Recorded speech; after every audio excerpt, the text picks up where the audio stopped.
রাতে গুলিবিদ্ধ মহিলা, ভয়ঙ্কর কাণ্ড খুমলুঙে জীবিত চিকিৎসাধীন গুলিবিদ্ধ দীপালি দেববর্মা। ত্রিপুরাতে আবারও গুলিবিদ্ধ হওয়ার ঘটনা সামনে এসেছে। এবার দীপালি দেববর্মা নামে 37 বছরের এক মহিলা গুলিবিদ্ধ হয়ে হাসপাতালে চিকিৎসাধীন। ঘটনা জিরানিয়া মহকুমার অন্তর্গত রাধানগর থানার খুমলুং এলাকাতে। স্বাভাবিকভাবেই এই গুলিবিদ্ধ হওয়ার ঘটনা এক এলাকা জুড়ে ব্যাপক চাঞ্চল্য তৈরি করেছে এবং এই বিষয়ে রাজ্য জুড়েও কৌতূহল পরিলক্ষিত হচ্ছে। পরিবারের লোকজনদের সাথে কথা বললে স্পষ্ট করে কিছু জানা যায়নি।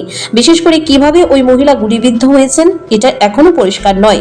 তবে এই বিষয় নিয়ে গুঞ্জন তৈরি হয়েছে। পুলিশের তরফ থেকে খবর নিয়ে জানা যায় গোটা ঘটনার তদন্ত চলছে। তবে শেষ সংবাদ পর্যন্ত এখনো গুলিকেন্দ্রে ব্যবহৃত বন্দুক বা এইগুলি কাণ্ডের পেছনে কি রহস্য রয়েছে তা উন্মোচন করা যায়নি। এই ঘটনার পেছনে রাজনৈতিক কোনো বিষয় রয়েছে কিনা, নাকি কোনো চোরা শিকারীদের দ্বারা কোনোভাবে গুলিবিদ্ধ হয়েছেন দীপালি দেববর্মা, এখন এটাই ভাবার বিষয়। তবে সার্বিকভাবে দাবি উঠছে গোটা ঘটনার পরিপ্রেক্ষিতে পুলিশ তদন্ত করে বিষয়টা উন্মোচিত করুক।